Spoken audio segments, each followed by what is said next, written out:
Imaginez un instant, en ce moment même, vous et tout ce qui vous entoure, filez à travers l'espace à plus de 1500 km par heure. De la pure science-fiction, n'est-ce pas? C'est pourtant notre réalité. C'est la vitesse de rotation de la Terre à l'équateur. Nous ne remarquons pas ce mouvement, car nous y sommes habitués.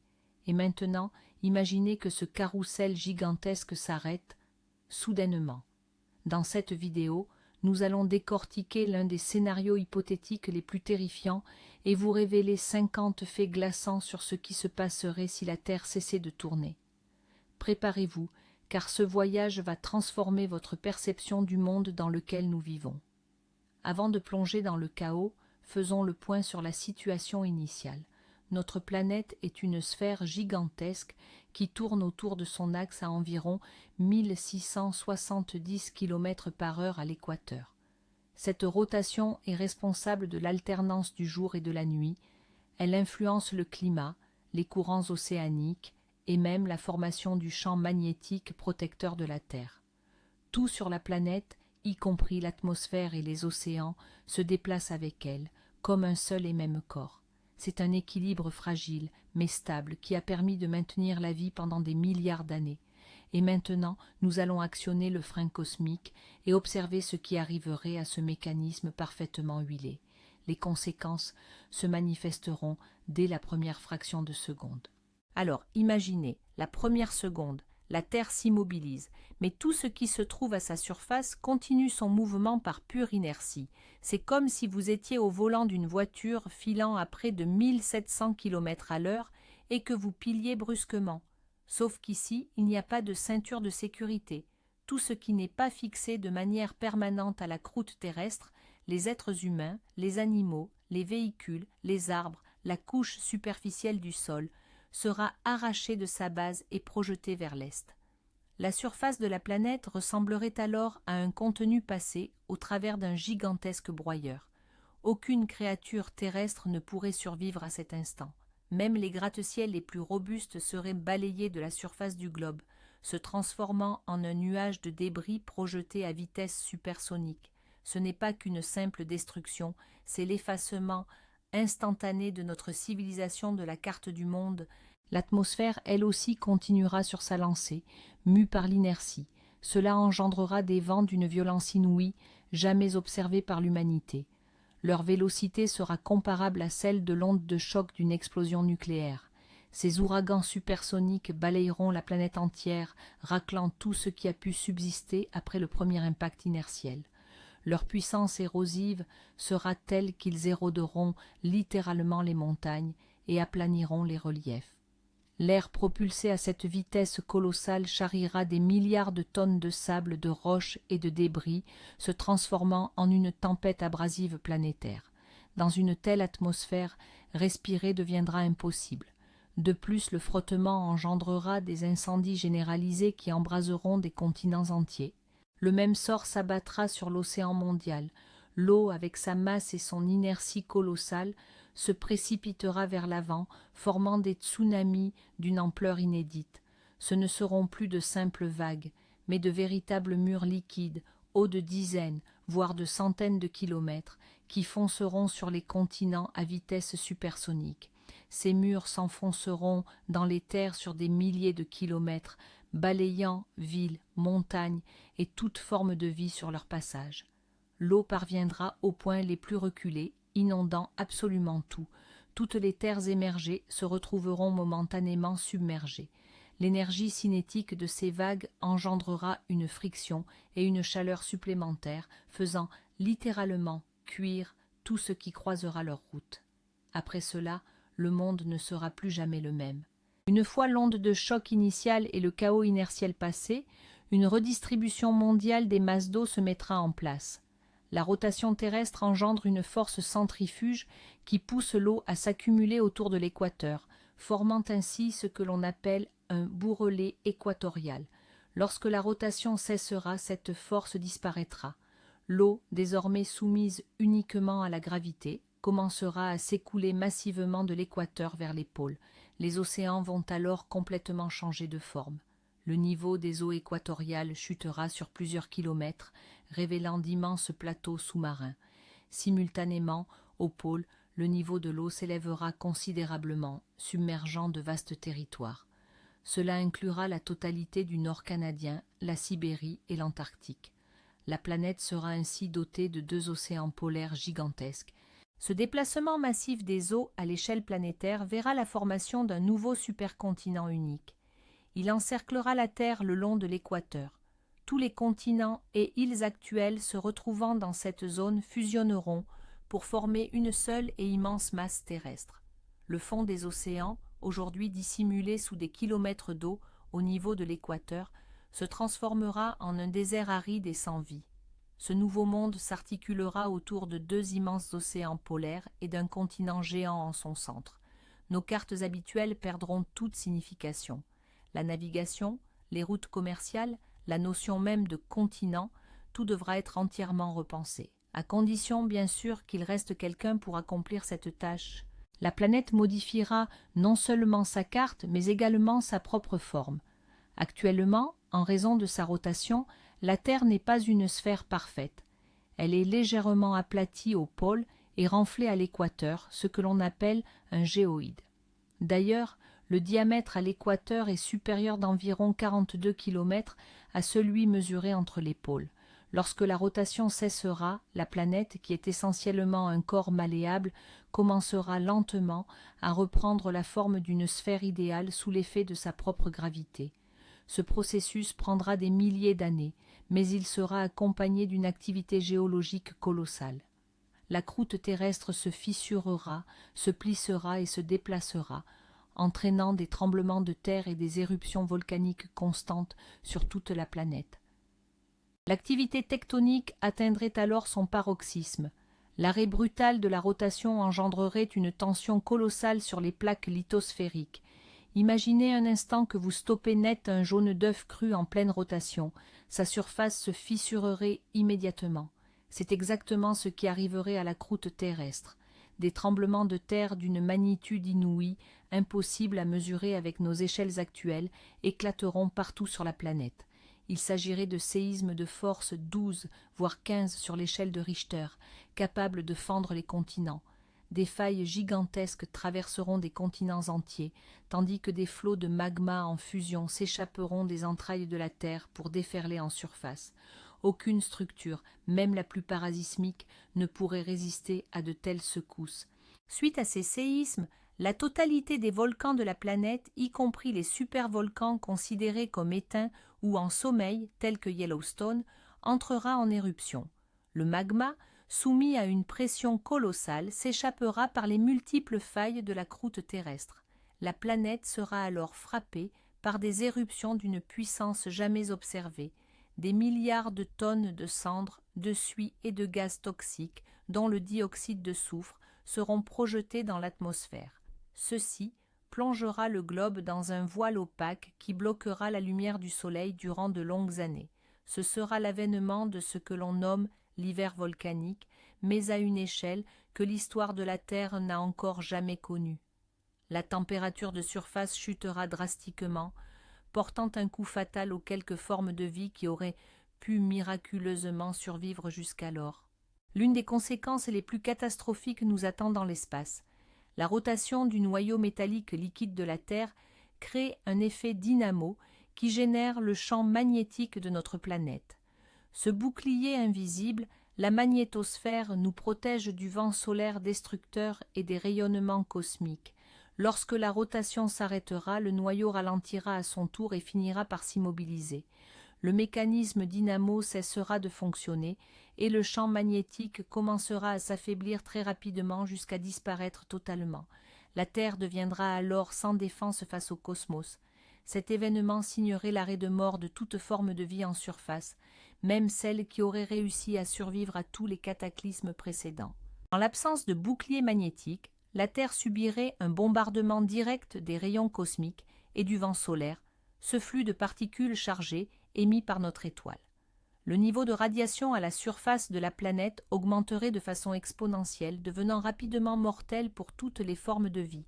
Le vent solaire commencerait alors à éroder progressivement l'atmosphère terrestre, l'emportant dans l'espace, un processus similaire à celui qui a frappé Mars il y a des milliards d'années. Notre atmosphère, dense et riche en oxygène, s'amincirait peu à peu. La Terre entamerait alors une transformation progressive en un monde froid et sans vie, ressemblant à s'y méprendre à sa voisine rouge. Ce processus prendra certes des millions d'années, mais il serait totalement irréversible. La Terre perdrait son principal attribut vital, l'air lui-même. Attaquons-nous maintenant à la question du temps. L'arrêt de la rotation terrestre mettrait fin à notre cycle habituel de jour et de nuit. Dorénavant, une journée équivaudrait à une année entière. La planète continuerait de tourner autour du Soleil, bien sûr, mais plus autour de son propre axe. Cela impliquerait que pendant 6 mois, une moitié du globe serait constamment exposée au Soleil, tandis que l'autre serait plongée dans l'obscurité la plus totale durant la même période. Imaginez 6 mois d'un jour continu et absolument brûlant, immédiatement suivi de 6 mois d'une nuit glaciale et impénétrable. La notion même de 24 heures cesserait d'exister. Nous serions contraints de vivre selon un calendrier entièrement nouveau et totalement extrême, où l'année ne serait plus qu'une alternance entre un long jour unique et une longue nuit unique. Sur la face de la planète, qui connaîtra 6 mois de jour, une chaleur absolument infernale s'installera. Le Soleil restera figé en un point unique du ciel, bombardant la surface d'une chaleur incessante. La température atteindra les 100 degrés Celsius, et bien au-delà. Les océans, s'il en reste, se mettront à bouillir et à s'évaporer massivement, saturant l'atmosphère de vapeur d'eau et générant un effet de serre intolérable. La surface se transformera en un désert calciné où le sable fondu deviendra du verre, tandis que les roches se fissureront sous l'effet de la chaleur extrême. Toute forme de vie organique sera instantanément incinérée. Cette région de la planète deviendra, purement et simplement, inhabitable pour toute forme d'existence telle que nous la concevons. Du côté opposé, la face nocturne sera plongée dans un froid arctique glacial. Privée de tout soleil pendant 6 mois, la surface de la planète se refroidira rapidement, irradiant toute sa chaleur dans l'espace. Les températures chuteront drastiquement, atteignant -50 voire -100 degrés Celsius. Les vestiges des océans gèleront jusqu'au fond, formant une couche de glace épaisse de plusieurs kilomètres. Les gaz atmosphériques, notamment le dioxyde de carbone, se condenseront pour précipiter à la surface sous forme de glace sèche. Ce monde de ténèbres éternelles et de gel sera tout aussi stérile que son antipode en fusion. La planète sera ainsi scindée en 2 extrêmes, un pôle ardent et un pôle glacial. Mais entre ces 2 enfers, il y aura une bande étroite, appelée le terminateur ou la zone de crépuscule. C'est la ligne de démarcation entre le jour perpétuel et la nuit sans fin. Là, le soleil restera éternellement figé sur l'horizon, créant une aube ou un crépuscule sans fin. Théoriquement, les températures de cette zone seraient modérées et parfaitement habitables. Cette étroite bande se déplacera lentement à la surface de la planète au fil de l'année, suivant son orbite autour de son étoile. Si l'humanité devait survivre quelque part, ce ne serait que dans cette zone étroite constamment en mouvement. Une vie nomade, lancée dans une éternelle course-poursuite après le crépuscule. Même dans la zone du terminateur, la vie serait tout simplement intenable. À la limite entre l'atmosphère brûlante et celle qui est gelée, d'énormes différentiels de pression se créeraient. Ces conditions généreraient des ouragans constants et incessants, d'une puissance inouïe, soufflant sans répit de la zone chaude vers la zone froide. La vélocité de ces vents pourrait atteindre plusieurs centaines de kilomètres à l'heure, rendant impossible toute tentative de construction d'abris à la surface. Les masses d'air, gorgées de vapeur provenant du côté bouillonnant, viendraient percuter l'air glacial de la face obscure, provoquant les averses et les blizzards les plus violents jamais observés sur cette planète. La zone crépusculaire deviendrait alors une zone de tempête éternelle. Notre fidèle satellite, la Lune, ressentira également les conséquences de ce changement.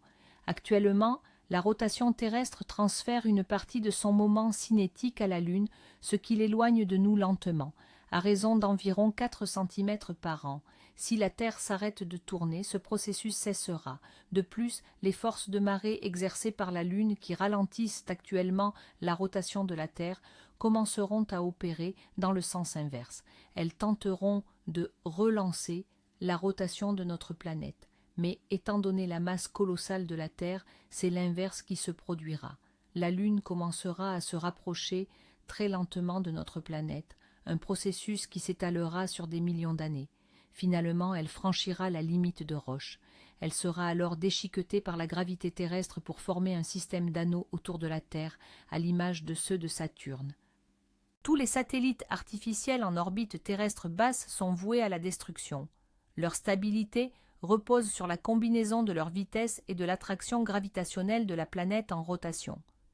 Bien qu'ils ne s'arrêtent pas immédiatement en même temps que la Terre, leurs orbites deviendraient extrêmement instables. Ils commenceraient alors à perdre de l'altitude. En l'espace de quelques jours, semaines ou mois, ils vont pénétrer les couches denses de l'atmosphère et se consumer, ou alors leurs débris s'écraseront sur la surface. La Station spatiale internationale, le système GPS, les satellites de communication, toute notre infrastructure spatiale sur laquelle repose la civilisation moderne sera perdue. Nous serons coupés du cosmos et isolés les uns des autres. La notion de temps, telle que nous l'appréhendons, disparaîtrait. Notre journée de 24 heures, découpée en 60 minutes et 60 secondes, est directement liée à la rotation terrestre. Sans cette rotation, le calendrier perd toute sa signification. Les heures, les minutes et les secondes se retrouveraient déconnectées de tout cycle naturel.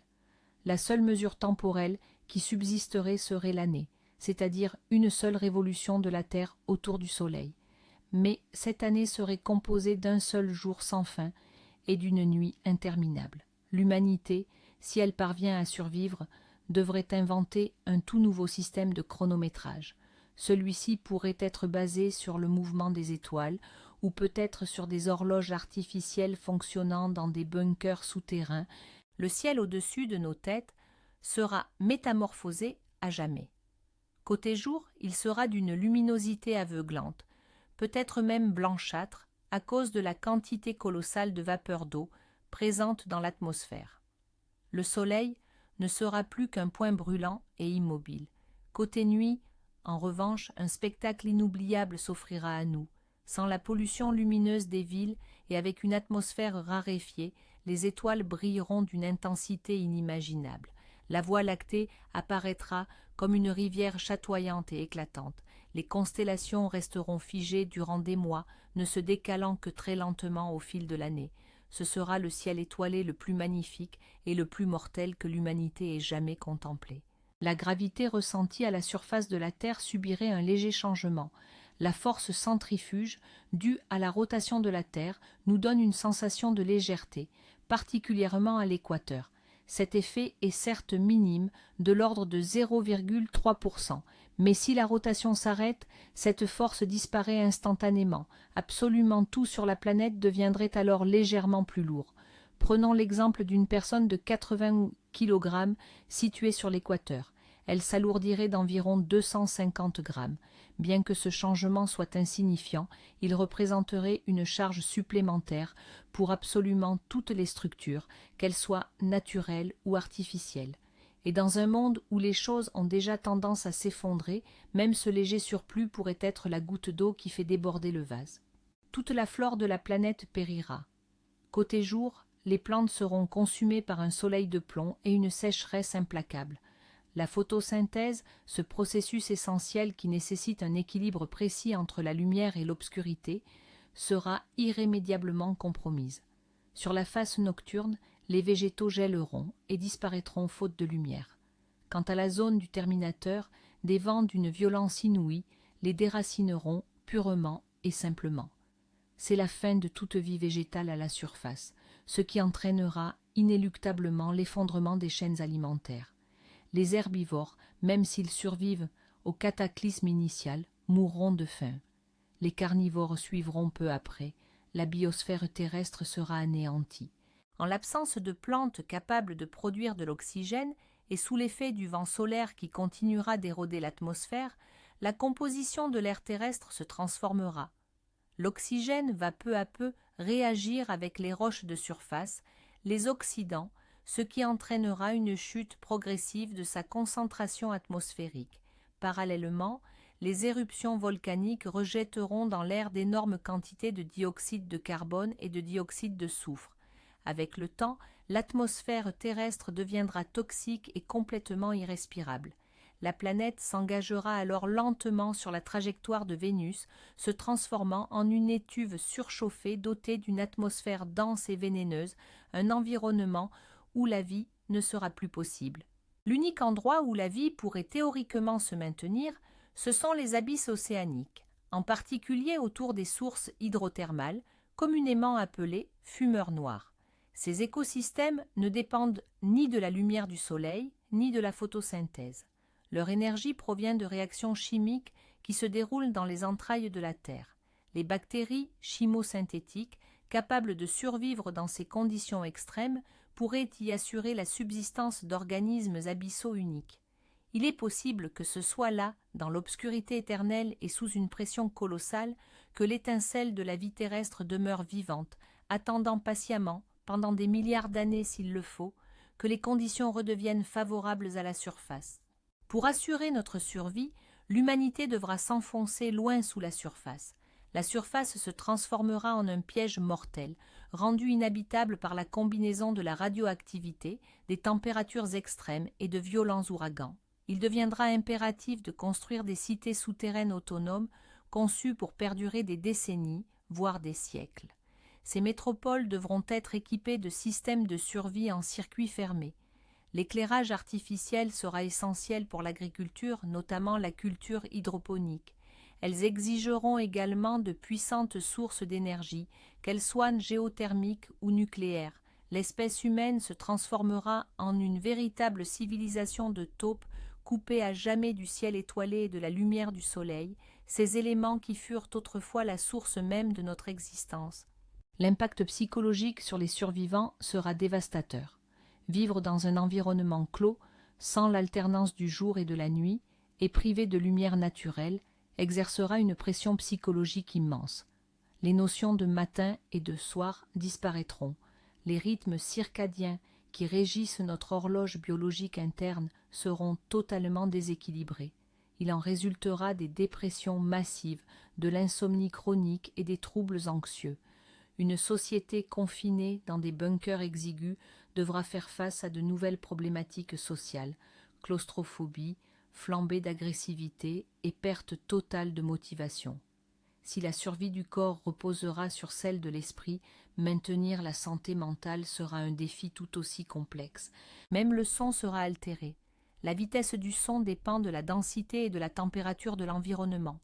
Dans l'atmosphère incandescente de la face diurne, le son se propagera plus vite, alors que dans l'air glacial de la face nocturne, sa vitesse sera considérablement réduite. À la frontière du terminateur, là où s'affrontent les masses d'air chaudes et froides, naîtront des phénomènes acoustiques étranges, mirages sonores, échos et distorsions. Le grondement des tempêtes éternelles s'étendra sur des milliers de kilomètres, générant un bourdonnement permanent à basse fréquence, capable de rendre fou tout être vivant qui y serait exposé. Le monde sera plongé dans une cacophonie permanente. Les constellations dans le ciel nocturne se figeront. Si la Terre devait cesser de tourner sur son axe, les étoiles ne décriraient plus leur course quotidienne à travers la voûte céleste. Chaque hémisphère ne verrait alors qu'une portion fixe du ciel étoilé durant toute cette période nocturne de 6 mois. Le seul mouvement perceptible serait le lent déplacement annuel des constellations, un phénomène dû à la révolution de la Terre autour du Soleil. Cela pourrait paraître anodin, mais pour l'astronomie et la navigation, si tant est qu'elles subsistent, ce serait un changement de paradigme total. Le ciel étoilé deviendrait alors une toile statique, une image immuable, vestige silencieux du mouvement d'antan. Les aurores polaires vont s'éteindre. Ces incroyables spectacles de lumière sont le résultat de l'interaction entre les particules chargées du vent solaire et le champ magnétique terrestre concentré autour des pôles. Or, si le champ magnétique disparaît, ces particules n'auront plus besoin de se concentrer aux extrémités de la Terre. Elles bombarderont alors la surface entière de notre planète. Au lieu d'admirer ces magnifiques aurores, nous ferons face à des radiations mortelles. Le ciel perdra l'un de ses phénomènes les plus fascinants. Ce sera un nouveau symbole sombre de la fin de notre monde. La beauté cédera la place à une mort invisible, venue tout droit du cosmos. L'intégralité des fleuves et des lacs verrait leur cours modifié, voire disparaîtrait complètement. Or, le tracé des fleuves est largement déterminé par la force de Coriolis, elle-même conséquence directe de la rotation terrestre. C'est cette force qui pousse les cours d'eau à éroder la rive droite dans l'hémisphère nord et la rive gauche dans l'hémisphère sud. Si la rotation terrestre venait à s'arrêter, la force de Coriolis disparaîtrait immédiatement. Les rivières abandonneraient alors leurs lits habituels pour suivre le chemin de la moindre résistance, coulant directement à pic selon la pente. Ceci engendrerait des inondations à grande échelle dans certaines zones et des sécheresses extrêmes dans d'autres. Au final, après un redéploiement hydrique global, la plupart des cours d'eau finiraient par s'assécher complètement, ne laissant derrière eux que d'immenses canyons. Le problème des débris spatiaux va atteindre un point critique. Les milliers de fragments d'anciens satellites et de fusées qui gravitent autour de la Terre vont, à leur tour, perdre leurs orbites stables. Ils se mettront alors à chuter vers la planète, se transformant en une pluie ardente de métal incandescent. Cela ressemblera à une tempête de météores ininterrompue, susceptible de durer des mois, voire des années. Chaque fragment, en pénétrant dans l'atmosphère, représentera une menace mortelle pour tout ce qui se trouve à la surface. Le ciel sera zébré de traînées de feu laissées par ces débris en chute, le triste héritage de l'ère spatiale humaine. L'effet Doppler, qu'il soit acoustique ou lumineux, serait profondément affecté par l'arrêt de la rotation terrestre. Prenons l'exemple de la sirène d'une ambulance. Le ton semble plus aigu lorsqu'elle approche et plus grave lorsqu'elle s'éloigne. Ce changement est causé par le déplacement de la source sonore par rapport à l'observateur. À l'échelle planétaire, la rotation terrestre induit également des manifestations subtiles de cet effet. En cas d'arrêt de cette rotation, ces variations, bien que légères, elles sont cruciales pour les mesures de haute précision, s'évanouiraient. Cette disparition impacterait directement le fonctionnement des radars, des systèmes de navigation sophistiqués et des observations en astronomie. Notre monde deviendrait plus statique, non seulement sur le plan mécanique et cinétique, mais aussi dans un sens purement ondulatoire. Face au changement climatique, doit-on parler de réchauffement ou de refroidissement global? La réponse est peut-être les deux simultanément. La planète se diviserait alors en deux extrêmes climatiques absolus. Il est possible que la température moyenne globale reste stable, mais la répartition de cette chaleur deviendra, elle, catastrophique.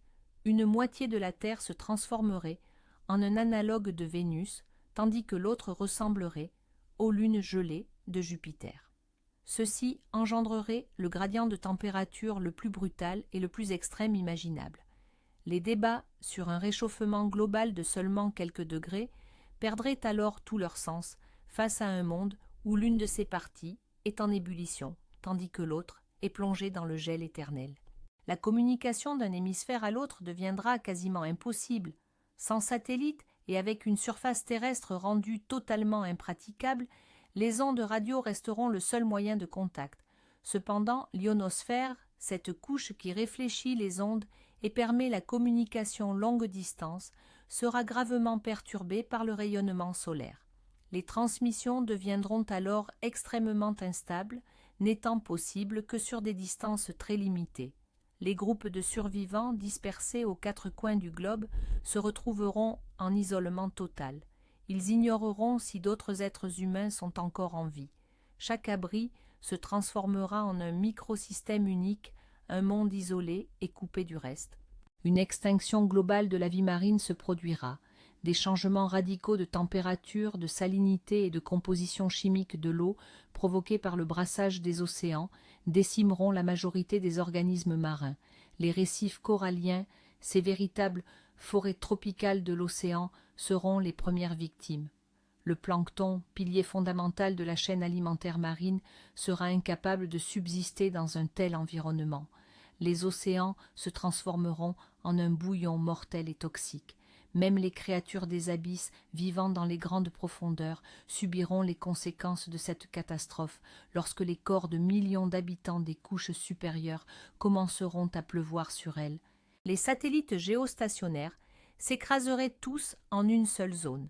Ces engins stationnent constamment au-dessus du même point de l'équateur, car leur vitesse orbitale est parfaitement synchronisée avec la rotation de la Terre.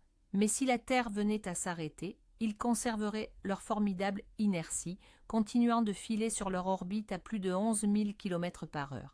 Pour un observateur resté au sol, ces satellites traverseraient le ciel à toute allure avant de disparaître subitement derrière l'horizon. Cependant, leurs orbites ne seraient plus stables. À terme, ils finiront tous par retomber sur Terre. La majorité d'entre eux s'écraseraient précisément dans la région de l'équateur, créant là une nouvelle et vaste zone de destruction. L'intégralité de la culture et des connaissances accumulées par l'humanité, tout ce qui est conservé sur des supports physiques dans les bibliothèques, les musées, les archives, sera anéanti dès les toutes premières minutes. Les livres, les tableaux, les sculptures, les serveurs informatiques, tout cela ne sera plus que poussière. Les données numériques stockées dans le cloud sur des serveurs répartis à travers le monde seront également perdues en même temps que ces infrastructures. La seule chance de préserver le patrimoine de l'humanité résidera dans les données envoyées dans l'espace lointain via des sondes comme les Voyager, ou bien dans les informations que les survivants parviendront à mettre à l'abri dans des bunkers souterrains profonds. Nous risquons de perdre l'intégralité de notre histoire. Les notions d'Est et d'Ouest n'auront plus aucun sens.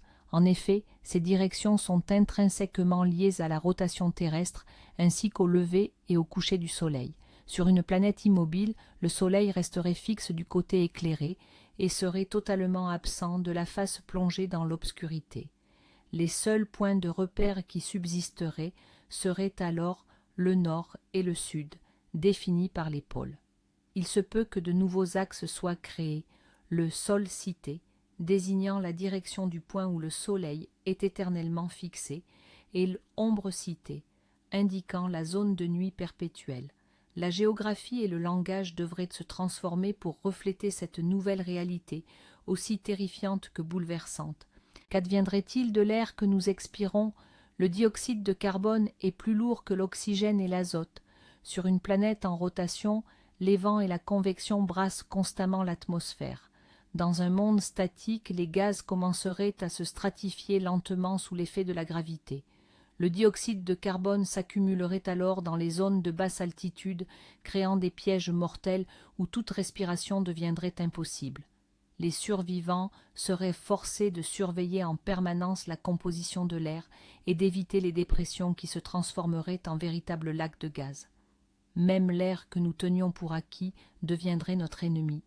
La gestion des déchets dans les cités souterraines atteindra un point critique. Dans ces environnements clos, il est impossible de jeter quoi que ce soit. La totalité des détritus, qu'ils soient organiques ou industriels, devra être recyclée à 100%. La moindre défaillance dans le système de traitement peut entraîner la contamination de l'air ou de l'eau, provoquant ainsi des épidémies. Les survivants devront devenir des maîtres du recyclage et mettre en place une économie circulaire parfaite où le concept même de déchet n'existe plus. Dans un tel monde, le prix de l'erreur sera une mort rapide et douloureuse pour l'ensemble de la colonie. Il faudra mettre en place une nouvelle forme de gouvernement et d'organisation sociale. Les anciennes lois et idéologies, conçues pour un monde d'abondance et de croissance, deviendront obsolètes dans un bunker souterrain où la moindre ressource est comptée. Il est fort probable que des régimes autoritaires et très stricts émergeront pour contrôler la distribution de la nourriture, de l'eau et de l'air. La liberté individuelle deviendra un luxe que la société ne pourra pas se permettre. Chaque membre de la colonie sera un simple rouage dans la grande machine de la survie. De nouveaux dilemmes éthiques surgiront. Que faire des malades, des personnes âgées ou de ceux qui sont incapables de travailler? Les réponses à ces questions seront brutales. L'évolution empruntera une voie radicalement nouvelle. Si la vie parvient à s'adapter à ces nouvelles conditions, son apparence sera méconnaissable. Dans la zone du Terminateur, soumise à un crépuscule éternel et à des ouragans déchaînés, pourraient émerger des organismes nains et trapus, capables de s'ancrer solidement à la surface.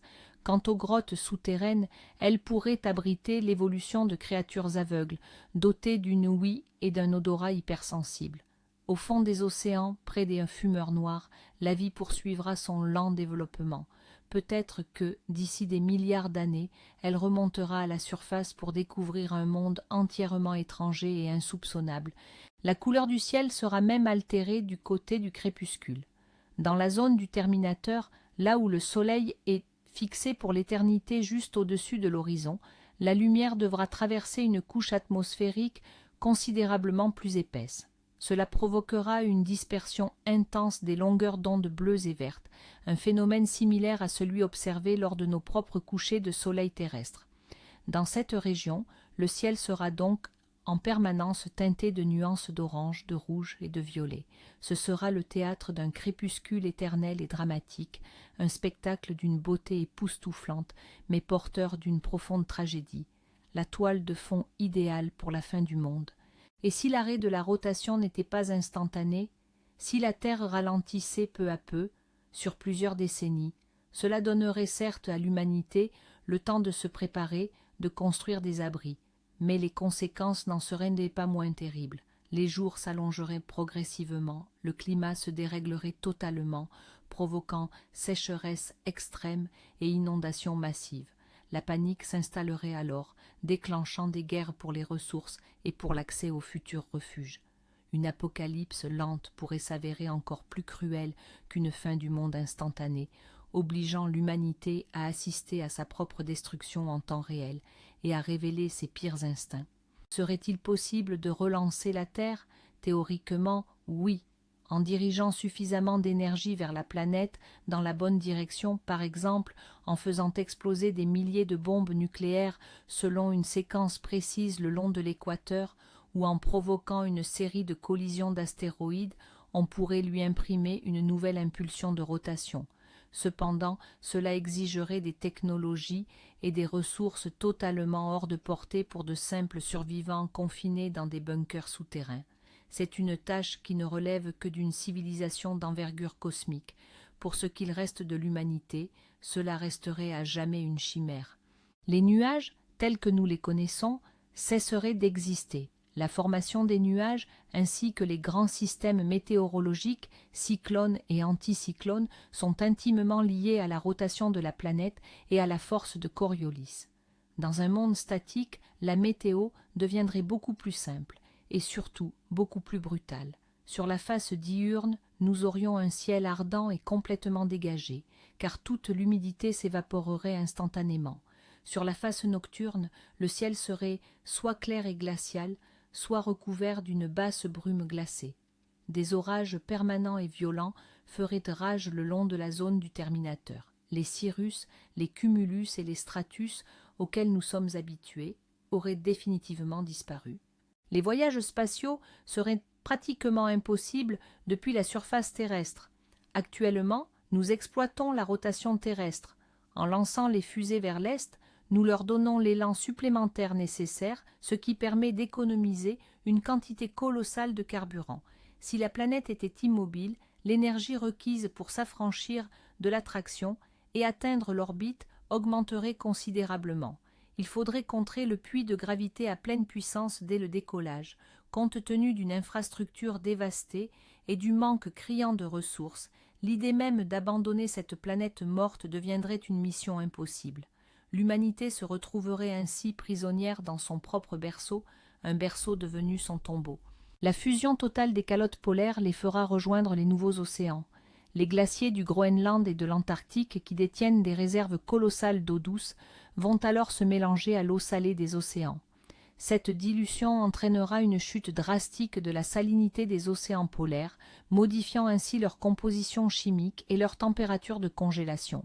Bien que cela puisse sembler un détail insignifiant face à la catastrophe globale, c'est une preuve supplémentaire que les systèmes planétaires, dont dépend toute forme de vie, seront irrémédiablement brisés.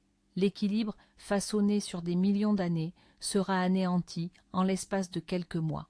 L'agriculture, même pratiquée dans des bunkers souterrains, sera confrontée à des défis majeurs. L'absence de lumière solaire naturelle nécessitera un recours intensif à l'éclairage artificiel, engendrant des besoins énergétiques colossaux. De plus, de nombreuses plantes dépendent des insectes pour la pollinisation, une population qui aura disparu en surface. Les survivants devront alors envisager de créer des pollinisateurs artificiels ou d'effectuer cette pollinisation manuellement. La moindre défaillance dans les systèmes d'éclairage, d'irrigation ou de ventilation mènerait inéluctablement à la destruction des récoltes et à la famine. Assurer l'approvisionnement alimentaire sera, de loin, l'enjeu principal et le plus ardu pour ceux qui auront survécu. Et voici le scénario le plus terrifiant. Notre planète, notre bille bleue, le berceau de la vie, ne serait plus qu'un simple bloc rocheux inerte, scindé en deux extrêmes absolus, une moitié transformée en désert calciné, l'autre en un désert de glace éternelle. Elle deviendrait le monument funéraire de la vie, rappelant à quel point l'existence est fragile et unique, et comment un seul facteur essentiel, la rotation, parvient à maintenir cette incroyable biodiversité. En regardant la Terre depuis l'espace, les futurs explorateurs, s'ils parviennent un jour jusqu'à nous, ne verraient pas un monde vivant, mais une cicatrice. Ce serait le rappel tragique que même les systèmes apparemment les plus stables peuvent être brisés. Ce serait la plus grande tragédie de l'histoire de l'univers, un drame dont personne peut-être n'aura jamais connaissance. Des vents supersoniques capables de raser toute vie, jusqu'à l'alternance d'un jour sans fin consumant une moitié du globe et d'une nuit éternelle congelant l'autre. L'arrêt de la rotation de la Terre ne serait pas qu'une simple catastrophe, il représenterait une refonte totale des lois de la physique et de la biologie régissant notre planète. Cette expérience de pensée révèle la fragilité de notre monde et à quel point nous sommes tributaires de ce mouvement incessant et pourtant invisible. Nous vivons sur un carrousel géant, et son immobilisation signerait la fin de tout ce que nous connaissons. Merci d'avoir suivi cette exploration apocalyptique jusqu'au bout. Si ces données vous ont choqué, n'oubliez pas de mettre un j'aime à cette vidéo et surtout de vous abonner pour ne rater aucun de nos prochains scénarios incroyables. Et maintenant, la question essentielle. Selon vous, l'humanité aurait-elle la moindre chance de survie dans un tel environnement ? Peut-être en se réfugiant sous terre ou dans cette fameuse zone de pénombre perpétuelle. Partagez vos théories les plus folles dans les commentaires ci-dessous. On en discute